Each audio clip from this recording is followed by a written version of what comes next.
The Agenda with Steve Paikin is made possible through generous philanthropic contributions from viewers like you.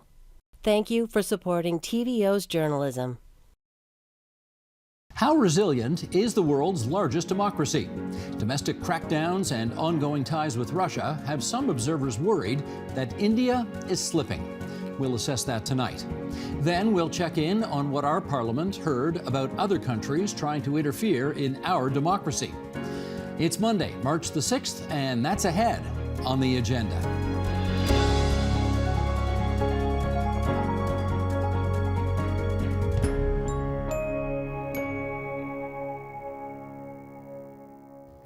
Indian Prime Minister Narendra Modi, like most democratically elected leaders, faces fierce criticism for his government's policies and actions. But unlike other democratic leaders, he recently censored the internet so people in India couldn't watch a documentary that painted him in a bad light. It's not the first time for such anti-democratic practices. In fact, some now classify India as only, quote, partly free or as an electoral autocracy. With us now on whether India is headed in the right or wrong direction, let's welcome, in New Delhi, India, Shekhar Gupta, founder and editor-in-chief of The Print.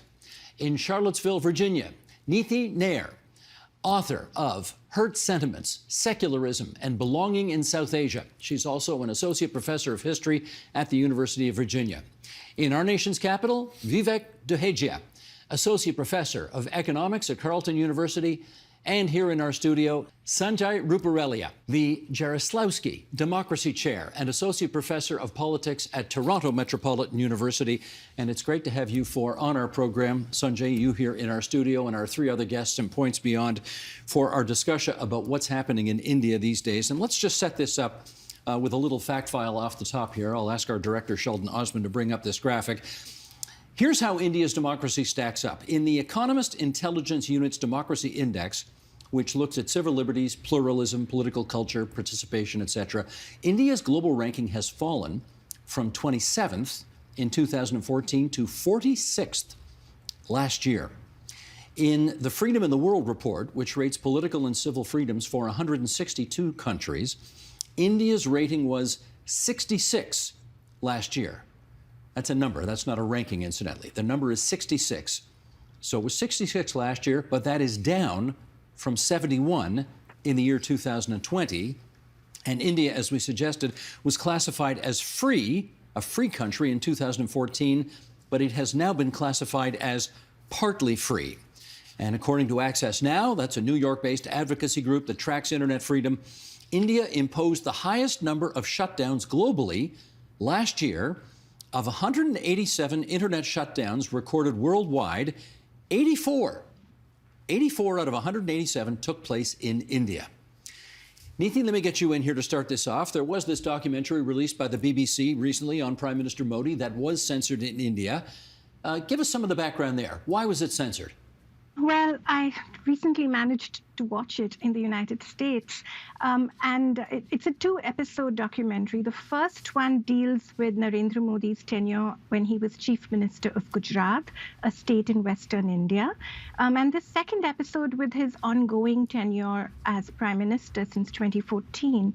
And I would say that although the events covered in the documentary are very well known to watchers and observers of Indian politics, it is still quite a shock to have so much evidence of Modi's unwillingness to control hate speech and violence against religious minorities in India telescoped into the space of 2 hours.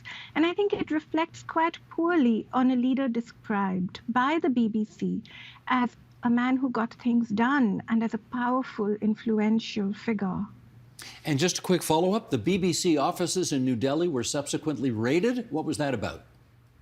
So I think the timing is a giveaway, right? I think it was assigned to other foreign news organizations to watch what they broadcast. It was a way of intimidating other news organizations. Well, let's follow up on that with Shekhar. More internet shutdowns in India than in any other country in the world last year. What's happening there? How come? Well, I think what's happened in this case is that the power to shut down internet has really devolved. It's devolved right down to district police chiefs. And the sanctity that internet should have, that's not been accepted, or that's not been evangelized to the establishment in general. So switching off internet is like imposing restrictions on people getting together. So at the slightest pretext or slightest concern about any civil violence or protest, etc., you don't have to go to any authorities higher up to have an internet shutdown authorized.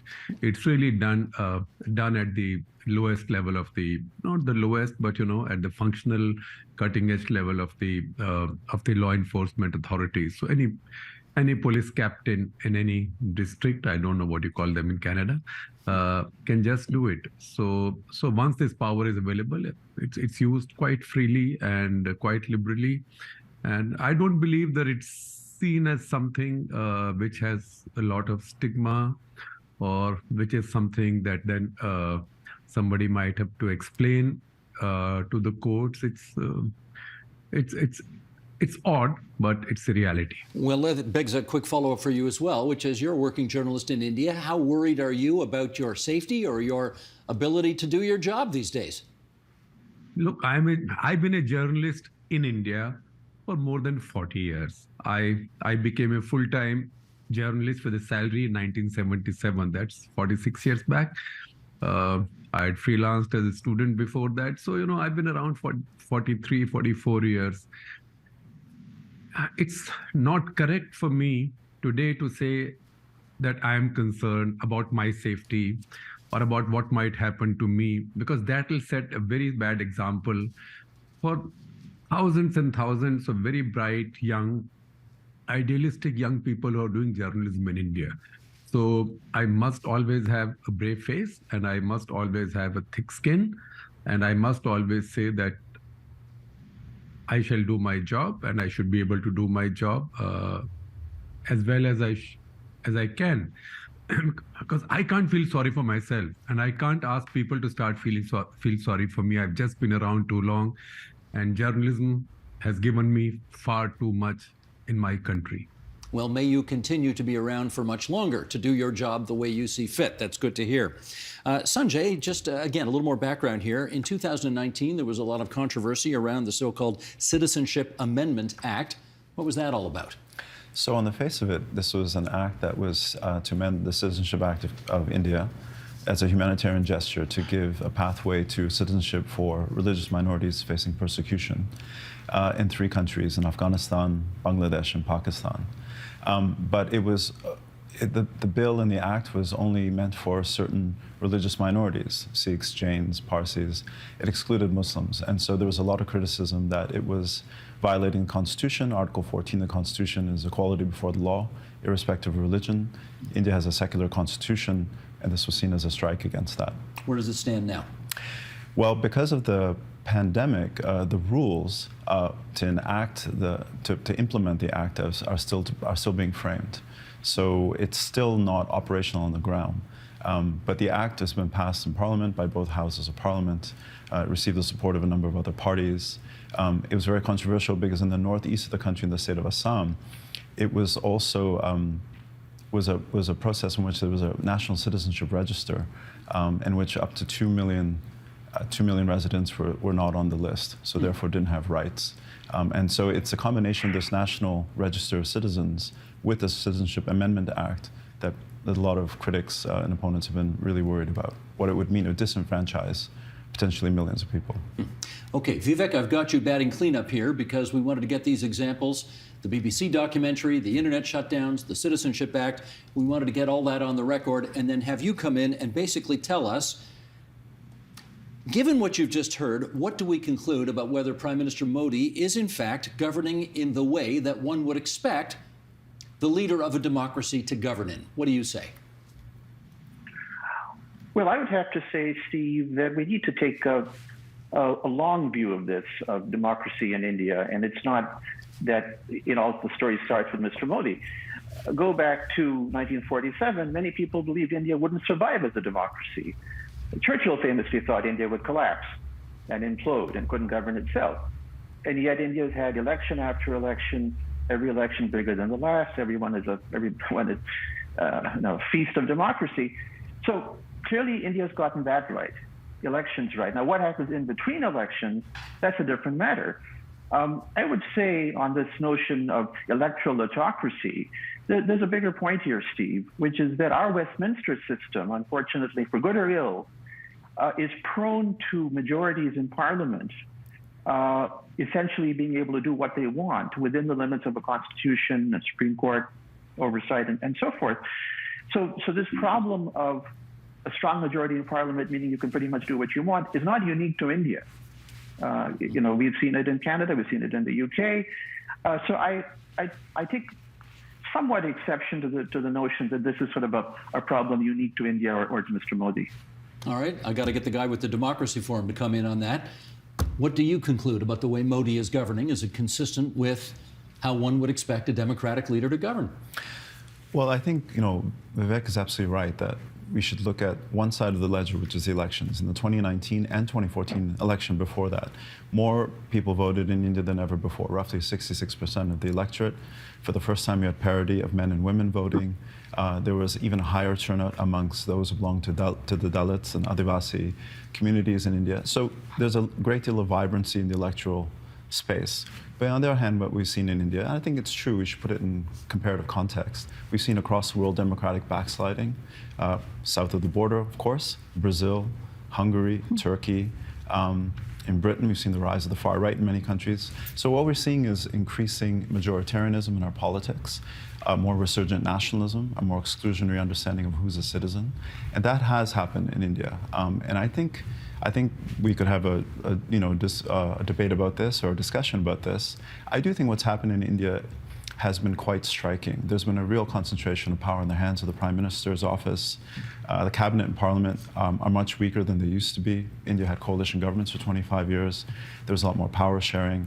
And so I do think that something has happened in India which is quite striking. It's not unique to India, but because it's the world's largest democracy, and because it is an emerging power, it matters more in the world. And I think that's why a lot of people have drawn attention to it.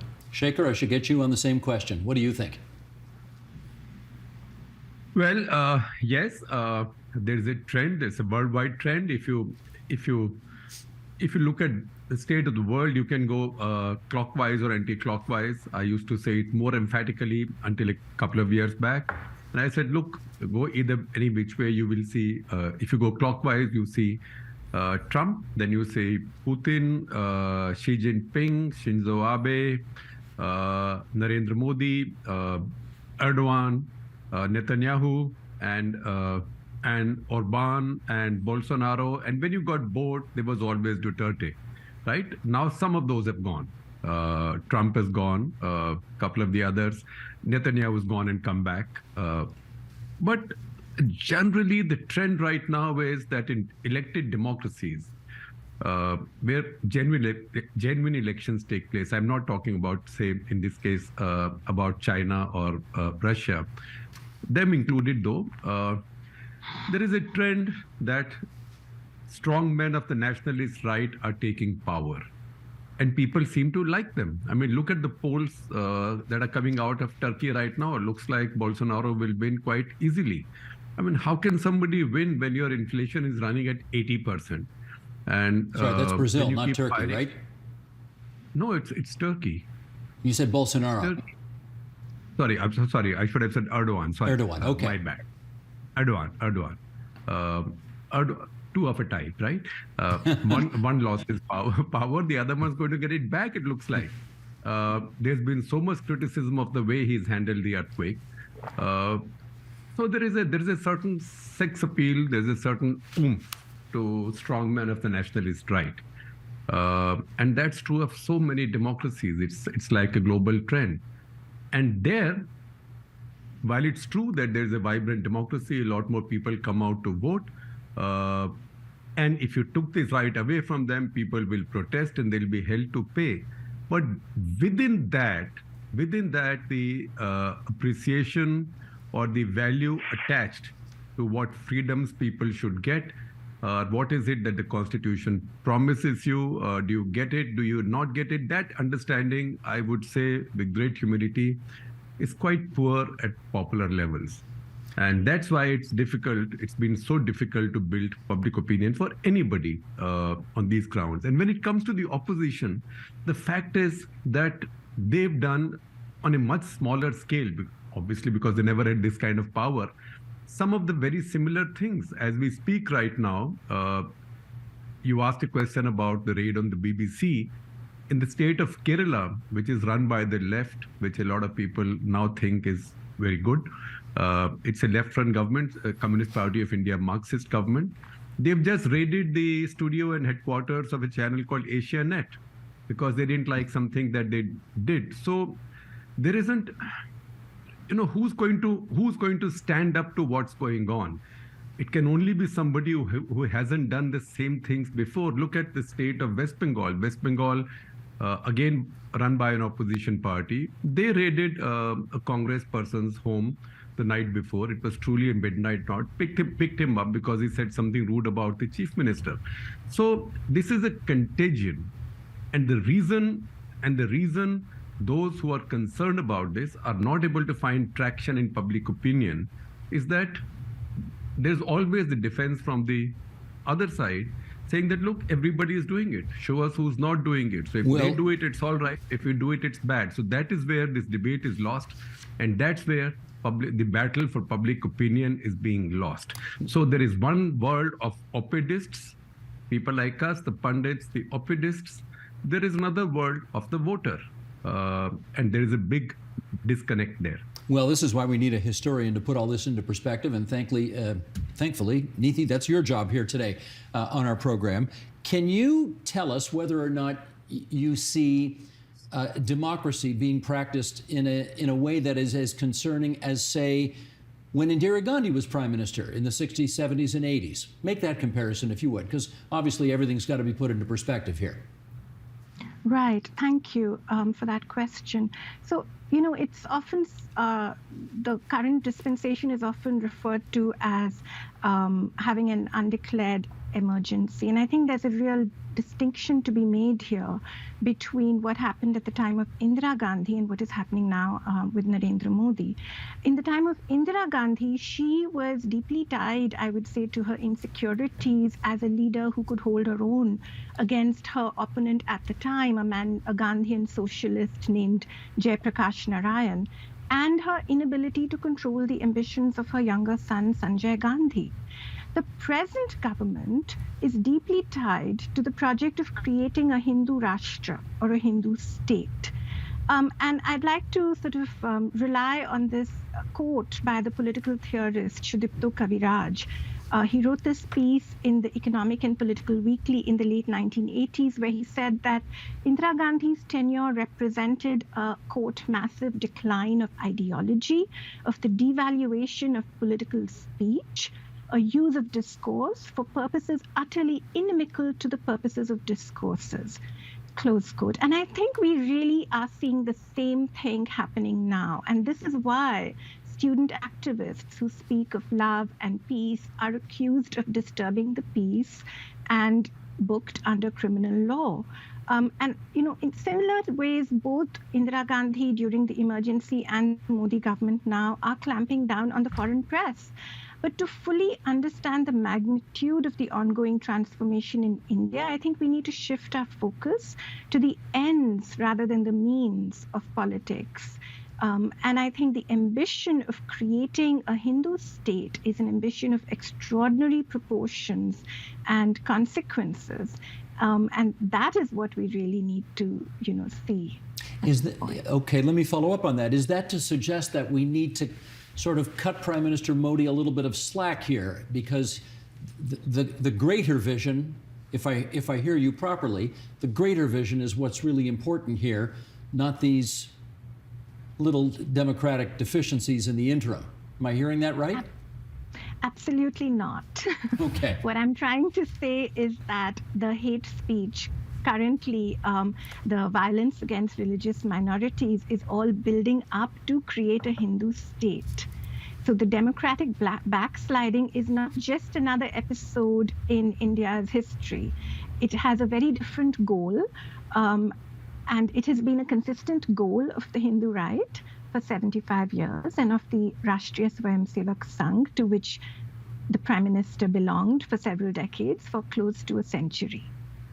Gotcha. All right. Vivek, let me get you in here and let's do some more comparing and contrasting. And this time, India and Canada, both Westminster-style parliamentary systems. What are the checks and balances in each, in your view? A couple of things, Steve. And one fact which is interesting is that, at least on paper, although I will say not so much in practice, India in some ways is actually more democratic than Canada.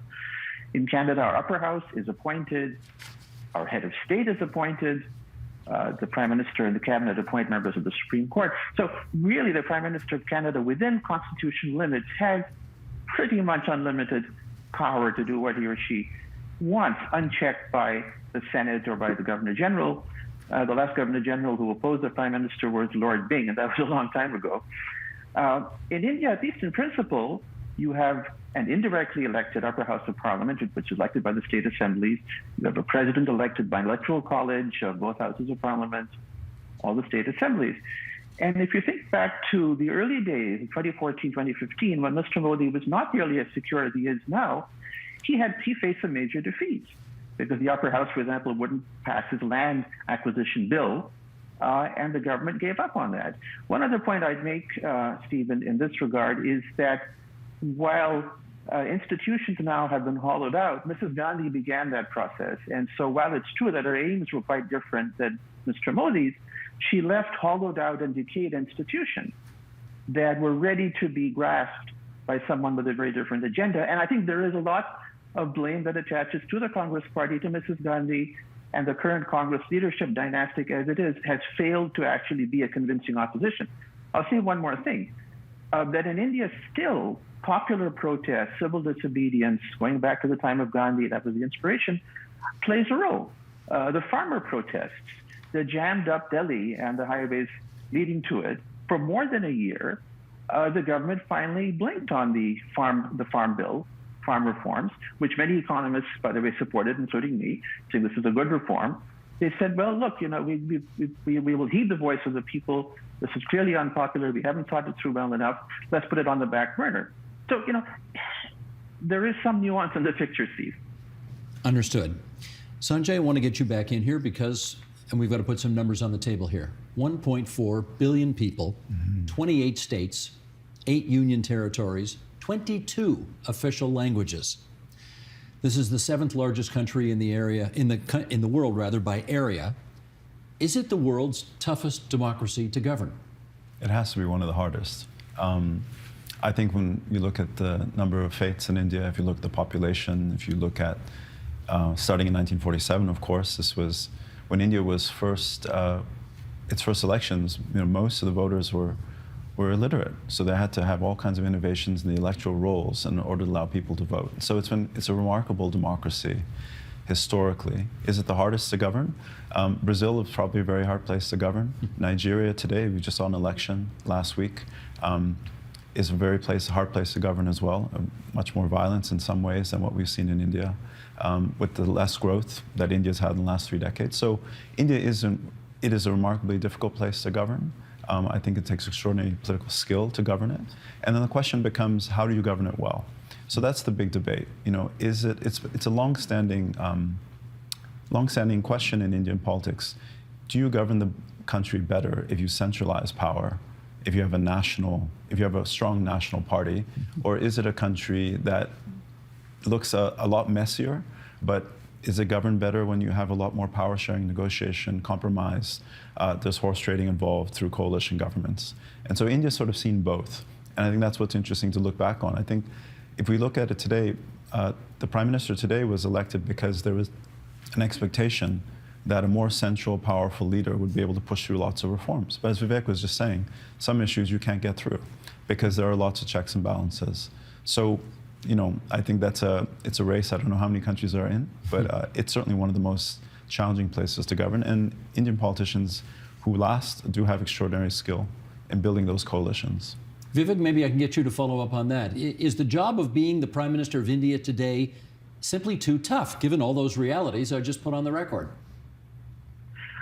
It's a very tough job, Steve. And I would say that, as we just heard from Sanjay, one fact I forgot to mention that actually is true in both Canada and India is that we are both federal states. And so there are so India has this great tradition of strong regional parties, regional leaders who are not from the national parties, mostly in the East and the South. And these governments, they're not perfect and they have their own deficiencies. They do push back against overreach from the center. And so the GST, I was on the ground when that was all being hammered out, that required enormous compromise between the union government, all of the states, to reach some agreement on how this new national tax would work.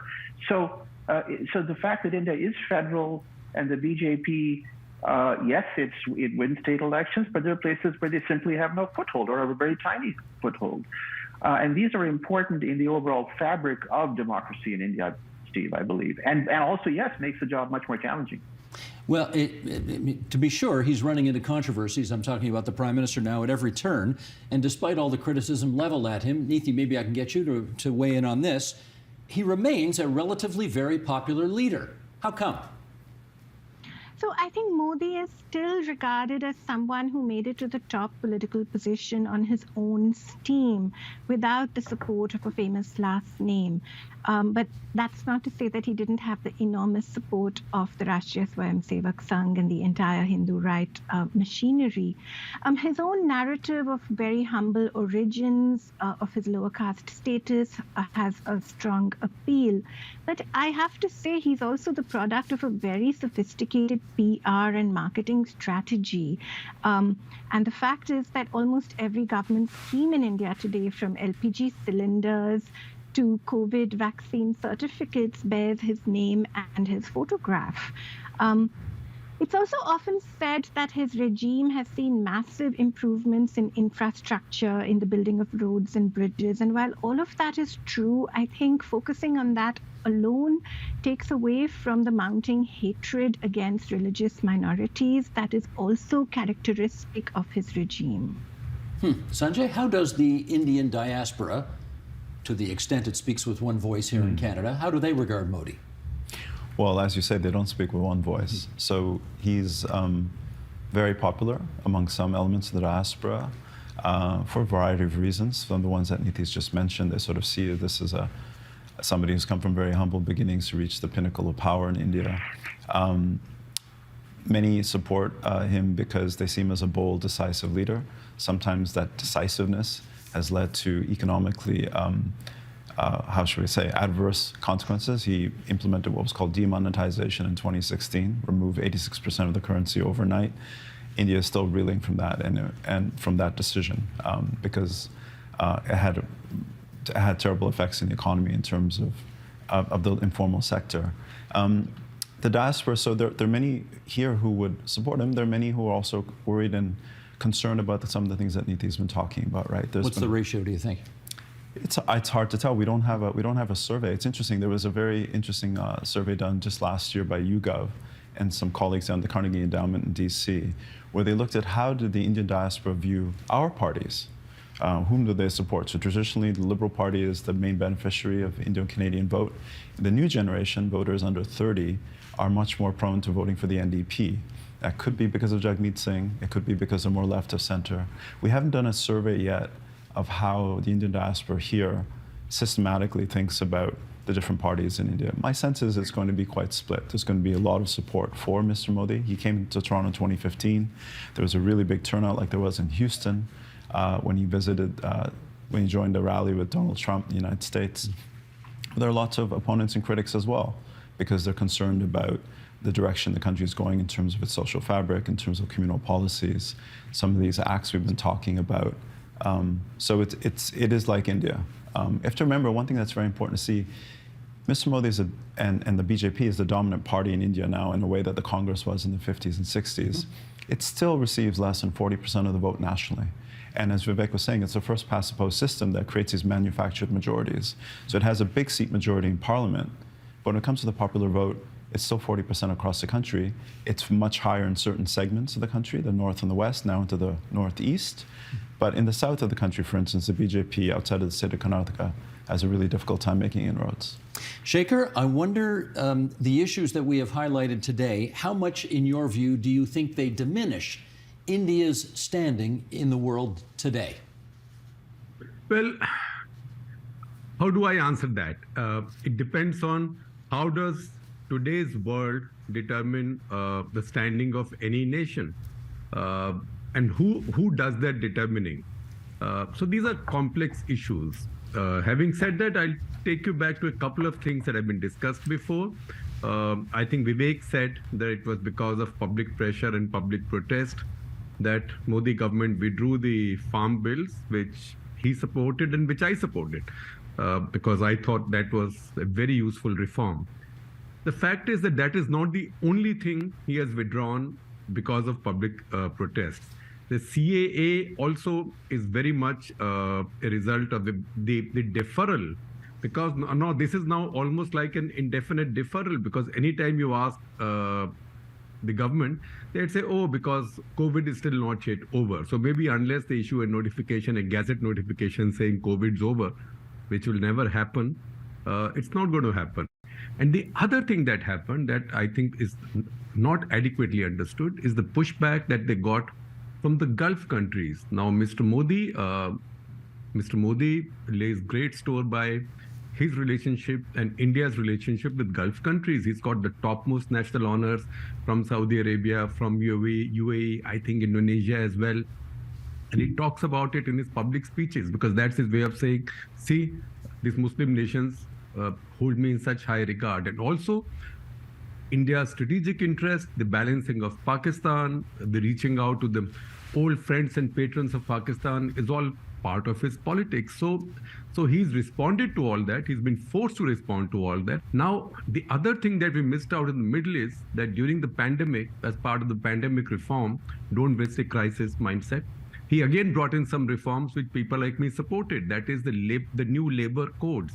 Those new labor codes have also been now sort of deferred and left to the state. So it's not as if he does not respond. He's not so powerful that he can afford to not bother about public opinion. To bring you back to the initial question you raised, it is also the failure of those who stand for civil liberties or who stand for, it's their failure to convince the critical mass of Indians that it's a cheap thing to deny people their civil liberties. So this is politics in progress. In certain areas, one side is winning. Sanjay, let me try this with you. To what extent do you think Western countries, the United States, Canada, et cetera, rely on India to meet their own geopolitical goals? It's an important question today. I mean, as we know, the number one concern for Canada, the United States, many Western countries, I suppose there's two questions right now. One is, of course, Russia's invasion of Ukraine. Second is the perceived growing threat from China to some of the values and interests of the West. So India's become a critical partner. That's a phrase that's used in our new Indo-Pacific strategy. The US has, for many administrations, since the Clinton administration, through the Trump, through the Bush, Obama, and now the Biden administration, increased its support for India's ambitions in the international stage. And that's from its growing economic partnership, defense ties, new critical technologies. Every few months, you'll see some major, new reform take place. I think it's the case that in Canada, too, there's a real desire to buttress our relations with India. They're actually quite thin, given the fact that the diaspora here is so big. I mean, I think today, the latest reports that we saw were that Indian immigrants are the largest growing sector of our immigrant population in Canada. I think it's roughly 20% last year was the report that I saw. Do you think that's a hangover from the Cold War? Because once upon a time, the West was certainly militarily closer with Pakistan than India, and India was considered to be in the camp of the Soviets. Absolutely. And it's still, of course, India and Russia still have very strong ties, certainly in the defense sector. It's something that's been quite controversial during the war in Ukraine.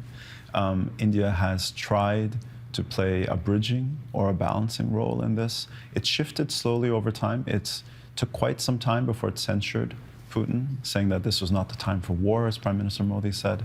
But it has not joined sanctions. In fact, it's taken discounted oil from Russia. So India is actually a very complicated country, as you can imagine. It is the world's largest democracy. It has growing ties with the United States, with the European Union. Canada is trying to increase its ties, although it's been struggling. 6 rounds of bilateral negotiations for a new free trade pact, even an early precursor to a free trade pact. It's difficult to negotiate with India because it's an unusual country. On the one hand, it's an advanced economy when it comes to services and IT. On the other hand, as we discussed in the show, for instance, the Farm Bill, still 50% of the population requires on agriculture. So India has always been reluctant to open up its agricultural sector in WTO negotiations. So I would say that its star, in fact, is rising. It's becoming the pivotal country for many Western countries who are concerned about China. And so this is a good question to think about historically. When we think of rising powers, we typically, rising powers tend to be sort of amongst the leaders in terms of economic modernization of their era. And India and China, in some sectors, are world-beating. But in per capita terms, China is still a middle-income country, India is still a low-middle-income country. And that's why you see a lot of the stresses that happen, for instance, in climate change negotiations. They'll say, you know, yes, we have got to do our bit, but climate change is the responsibility of the advanced industrialized West. So you can't impose the same burdens on us. Yeah. We have common but differentiated responsibilities. In trade negotiations, you see something similar. When it comes to the war in Ukraine, India is slowly decoupling from Russia, but it's going to take a long time because it still requires Russian arms because it's facing China on the border. And at the same time, it's actually deepened its economic relationships with China. So that's how complicated it is. And I think that's something that here in Canada we have to understand better, talk about more. And I think in that sense, the new Indo-Pacific strategy is a really important advent in our foreign policy because I think Canada needs to be more engaged in the region. It needs more people talking about what's happening in these countries. And then we need to hear more about the perspectives from India, from other countries, South Korea, Taiwan, Japan, Indonesia, that we're trying to build growing ties with. And I think that will actually probably enrich our discussion and have more nuanced diplomacy. And that is our time. I want to thank the 4 of you for coming on to TVO tonight and shining some light on the world's largest democracy. Many thanks, everybody. Thank you. Thank you. Thank you. Thank you.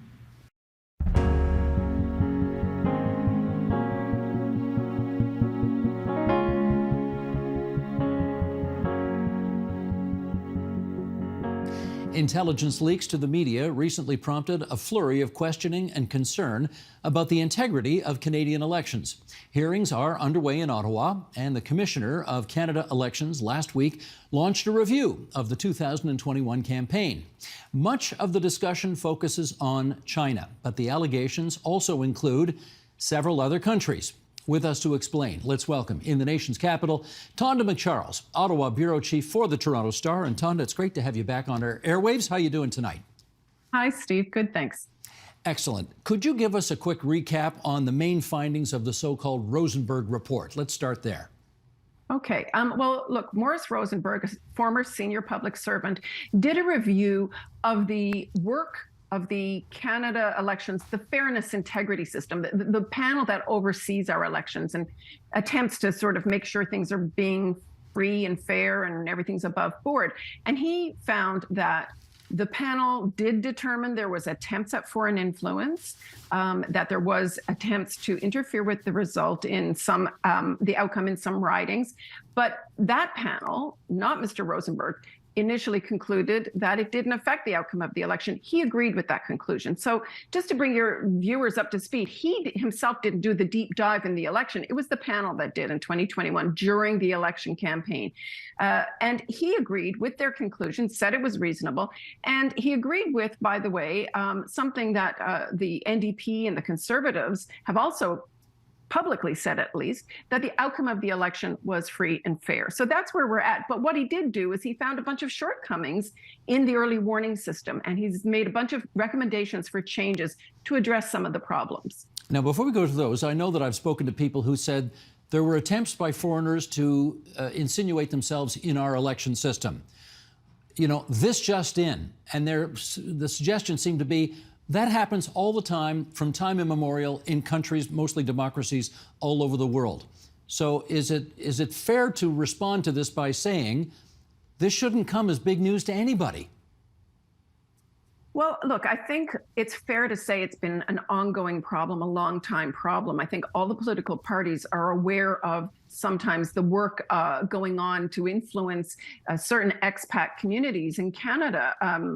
But I think what's different this time around is that we've seen a bunch of leaks about very specific information. And those leaks themselves that have painted a more specific picture that has troubled a lot of Canadians. And the government is trying to address that and saying, they won't confirm the details of it. But sure, we've heard about attempts to influence, but we hadn't heard before about the attempts, so-called alleged attempts to bus in a bunch of seniors or international students to affect the outcome, say, of a nomination of a particular candidate.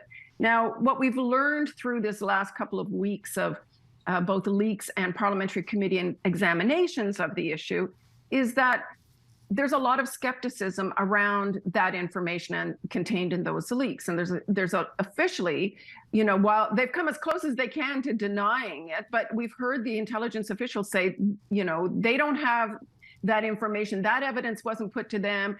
Intelligence is not truth. It is allegations, and everything has to be put in perspective. So look, yes, it's been going on, but I think what we've also seen since, let's say, the 2016 US election is an awareness in all democracies that there's a ramp up, right? There's a ramp up around the world of efforts by authoritarian countries and also some democracies, but a ramp up of efforts by China or by Russia and by many accounts, also India, to have an influence on the outcome of democratic debate in those countries. And the US election was a big red flag to the Canadian lawmakers and intelligence agencies. And even by their own accounts, it's been a surge in that kind of activity. Okay, lots to unpack there, which we will do. But just before we do, I think we need a second word on Mr. Rosenberg, Morris Rosenberg, who was the guy at the head of this look-see. And I guess some people have made the point that he has, well, I'll let you qualify it, but some kind of association with the current Prime Minister of Canada, and therefore some questions have arisen as to whether or not he could really provide a free and fair and frank assessment of things. Maybe you could tell us about whatever entanglement there may or may not be, and whether you think it's prejudiced the outcome of what he's found. Okay, well, let's just start with, first of all, who he is. He's a retired deputy minister who held several of the top portfolios in government. He was a justice at health and at foreign affairs under both Liberal and Conservative prime ministers, most recently Stephen Harper. So he was a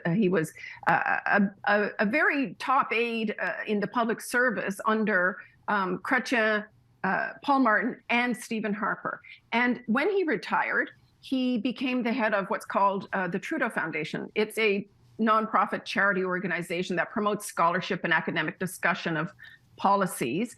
It's in the name of Pierre Trudeau. And because of that work, the Conservatives have used his association with that foundation to attempt to discredit both him and the findings of his report.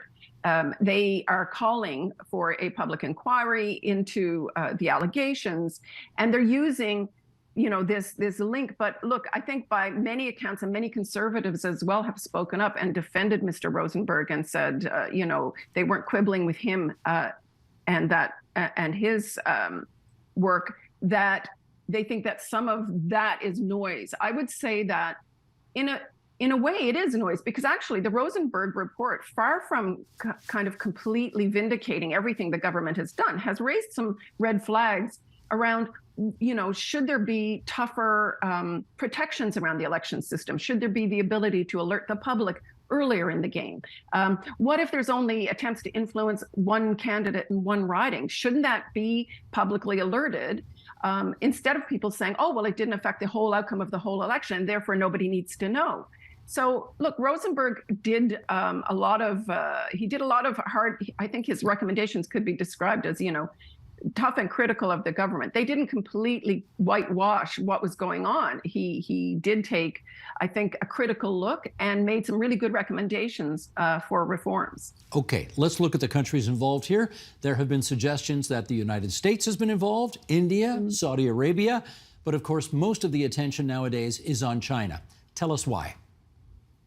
Well, China seems to have the Chinese government. Let's be very clear: it's the Communist Party rulers and under a ruler who's become more authoritarian as years go on, Xi Jinping, have seemingly got a more organized network of efforts abroad, both internationally in Australia, in the U.S., all over, really, to attempt to shape public opinion about their own government and about the policies that governments like the Canadian government adopt in the face of China. And so we're hearing a lot about China because there's a lot of allegations that it uses the expat community either by using sympathizers with the communist rulers or by coercing expat Chinese Canadians to try and produce an outcome they want. So I think the difference is it seems like a more broad-based and coordinated effort. We've heard news in the past year of these so-called Chinese police stations, which China claimed that were operating in Canada, which China claimed were there to really facilitate visas and whatnot for Chinese Canadians and people dealing with, attempts to go back or deal with family.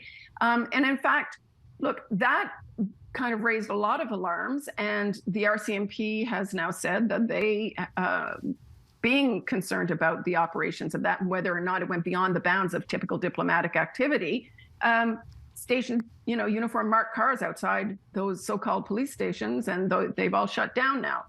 It's hard to know. It's hard to get at the bottom of it because, look, diplomats around the world, including Canada, do attempt to ensure that their viewpoints are heard in debates. Like Canada did a full court press in the U.S. On both the NAFTA renegotiation and on the Buy American policies. Diplomats do this kind of thing. The question is, are they overstepping their bounds and trying to influence an outcome, trying to change the result of nomination meetings, trying to change the actual result of an election? And that's the big worrying thing. And I think that's where we've heard a lot about China. And again, it goes back to the specifics that were leaked. That's worrying. The other countries involved, we've heard that the conservatives specifically were warned about not just China, but India, Russia, South Africa, Israel, and Saudi Arabia, and their attempts to influence the elections debate in Canada. Those are pretty serious allegations. We haven't heard much talk about those other countries because, by all accounts, China, Russia, and Iran are the big offenders. Well, you used an expression in that last answer that I think we need to probe a little more deeply, and that is, quote unquote, the outcome they want. Do we, in fact, know what the outcome is that China wanted in the last federal election in this country? Well, there are allegations and reports that they wanted, I believe the Globe and Mail has reported specifically that the Chinese Communist Party was attempting to ensure that the Liberals won, but only a minority government. I mean, that's a pretty specific allegation. We haven't seen a lot to back that up. There are a lot of party operatives who say, well, that, good luck with trying to actually engineer that outcome.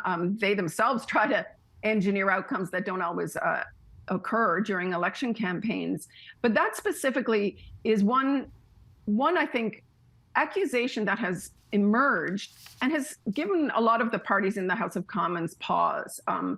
To expect that there was a coordinated plan or to think that there was a coordinated plan, that raises a bunch of questions. What is our system adequately resourced to monitor all the social media that these governments might use to influence debate here and all the other machinations they might use? I think that's a big question now.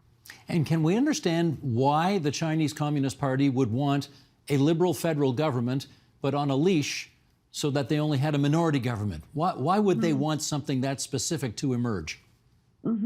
Well, their view, as promoted on social media during the election campaign of 2021, was certainly that the conservatives would take a more hardline approach to China.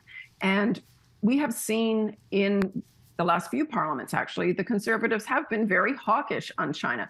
Let's also put some context around this. During the campaign of 2021, the federal campaign, it was a time when by then already 2 Canadians had been in detention in Beijing for a couple of years after the Meng Wanzhou, the Huawei executive, had been arrested in Canada at the request of the US. And tensions between Canada, the Canadian government, and the Chinese government were at a complete low. I mean, or I guess tensions were at a high, but the relationship was in the deep freeze. And the government was walking on eggshells when it came to every policy decision, the Liberal government, that is, when it came to every policy decision related to China. Shortly after that campaign, due, we know, to the interventions of a bunch of people, the two Michaels, the two Canadians, were released days after the election campaign. So I just mentioned that to put some context around what outcome did China want? Well, China didn't want an even a more hawkish Canadian government in Ottawa. That's pretty simple. Right. And how about all the seats that they are alleged to have tried to have their way in? Did all those seats vote Liberal at the end of the day? No, and look, I mean, I think it's a very debatable point. Look, China denies, by the way, all of this. China says they never tried to interfere in any elections. They say that slander. They say that they never went beyond any bounds. But in the sort of series of allegations that have emerged in media reports, and actually ever since the 2021 election, we've heard this. There have been both allegations about Conservative and Liberal held ridings. We do know that a few Conservatives lost ridings they weren't expected to lose. Kenny Chiu out west in Steveston, Richmond, and Alice Wong as well. So some ridings did get lost. But look, there's the allegations in the various media reports suggest that China was supporting some Conservative candidates and some Liberal candidates. It's a bit of a potpourri, if you want.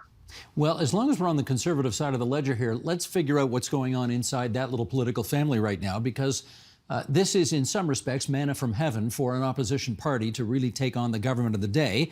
And you know, elements in the Conservative Party are doing that. But then I think I noticed in your newspaper yesterday, Fred Delory, who's a longtime Conservative backroom guy, runs campaigns, pretty successful, stated quite explicitly in his op-ed piece, this did not, you know, if there was interference, it did not result in the change of the outcome of the election campaign. So can you make sense of all of that for us, please? Well, yeah, I mean, he was the director of the campaign when Erin O'Toole was a leader. And don't forget, after the 2021 election result, there were some complaints about whether or not there was Chinese social media at play in the debate in certain ridings. But more to the point, Erin O'Toole was squarely blamed for the loss by his entire caucus. And months later, in the heat of the convoy that descended on Ottawa, was turfed from the party. So there's a bit of revisionist analysis going on about that election and what was the cause of the Conservative Party's loss. Back then, by many, many accounts, it was a failed campaign, bad messaging, bad communications, and whatnot. So, and even now, I think we do see there's a disconnect, I see anyway, between the narrative that some MPs, Conservative MPs, are putting forward at the committee examining this issue, very hardline, we need a public inquiry, and, you know, a suggestion that all these intelligence agencies failed to notify the candidates and notify the parties and notify the Canadian public. But Pierre Poilievre himself is walking a much finer line in public. He is sticking to the point or the line that they believe the outcome was fair. He is calling for a public inquiry, but also saying that, you know, the work, it can't be, you know, someone, a supporter of the Trudeau government leading it. It has to be someone everybody can agree on. But it's a much finer line. He also is aware that he has to appeal to voters in ridings across this country, primarily in the GTA and the Greater Vancouver area, who are of Chinese descent. And, you know, it's a tricky one, right? He has to show that he empathizes with some of the concerns in the diaspora community, while also hammering the Trudeau government on its handling of the affair. All right. In our last 30 seconds then, Tonda, how about this? There's sort of been two main ways people have wanted to get to the bottom of this. The public inquiry you just mentioned, or, as I think Fred Delory mentioned in his piece yesterday, he thinks an all-party parliamentary committee could do just as good a job, more quickly, less expensively, getting to the bottom of whatever they need to get to the bottom of here. Do you have any view as to which way is the better way to go? Well, look, I don't know that I have a view. I can tell you that from reading the tea leaves of everything that's going on, I think the federal government hasn't landed yet on what is the best way forward. They realize that they've got to address concerns, public concerns about elections integrity, and quickly. There is another campaign looming within sometime in the next 2 years. And I think that, the idea that it could go to this parliamentary committee of senators and MPs who are cleared to screen national security information, top secret classified documents, and not reveal, the tradecraft that the spy agency says it used to obtain this information, is perhaps the way much of it will land. I think that, maybe the government will explicitly task that committee. The committee doesn't need the government to task it. It can undertake it on its own. It already did after the 2019 election, look at this question of foreign interference and issued a report. Very critical also, by the way. The other place where some of this might land is the National Security and Intelligence Review Agency. That's a new agency that was created. It expanded the old agency that used to review only CSIS. This interviews the Foreign Signals Intelligence Agency as well. And it's also a very good place for some of this to be examined in private. Gotcha. Great job, Tonda. Thanks so much for joining us on the air here tonight. We appreciate it. Thanks, Steve. That's Tonda MacCharles, Ottawa Bureau Chief, Toronto Star.